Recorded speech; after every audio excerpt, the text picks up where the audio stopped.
Hi Steve, Sarah from The Upcoming, so lovely to meet you. Phenomenal performance from you and Timothy in this film. So why did you want to be involved with this project and how did you prepare? It's a true story. I thought it was very relevant and timely, and it's a national epidemic and tragedy, and it's, I think, something that was of inspiration to me. And I have kids, so I certainly empathize on that level, and it's a scary thing. It's a terrifying thing to watch your child spiral with no ability to help. And so yeah, I thought it was well written, and it also wasn't the conventional Hollywood version of this story. It felt very true, and it doesn't necessarily tie everything up in a nice bow, but it's still hopeful. Was there a particularly challenging moment? It goes to some pretty dark places.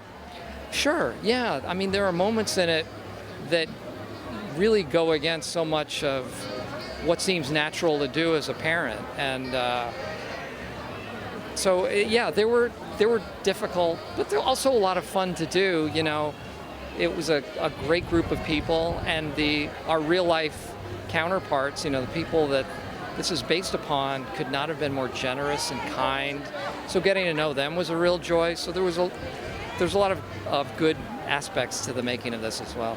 It's the most, boy, I don't think of it as difficult. It's inspiring, it's frustrating, it's inspiring. You can learn something about yourself. Did I say inspiring twice? I think I did.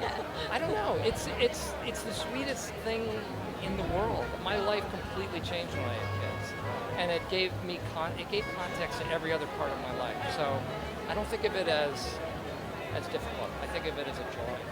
I don't know if it's the biggest damage, but it doesn't always help.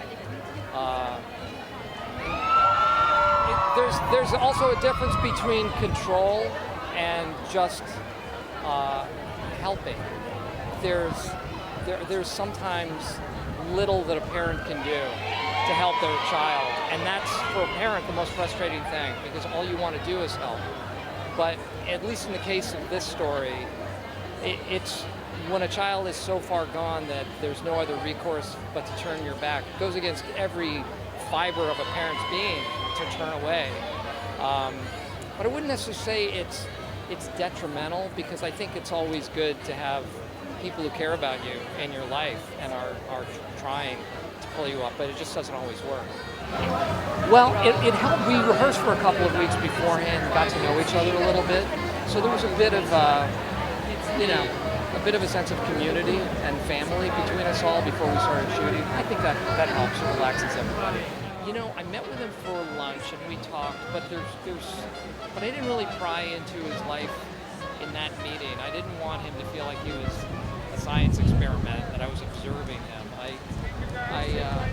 What I gleaned from that was the kind of man he is, very sensitive and kind and generous. But there's so much of his life is very honestly put in the writing of his book. So as reference material goes, that was kind of exceptional to have that as a template for what to do. There's a moment in which David's character has to turn away from his son and reject him. And that was a hard thing for me to wrap my head around as a dad. To imagine a moment when I could actually do that myself. I think that's a tough thing for any parent to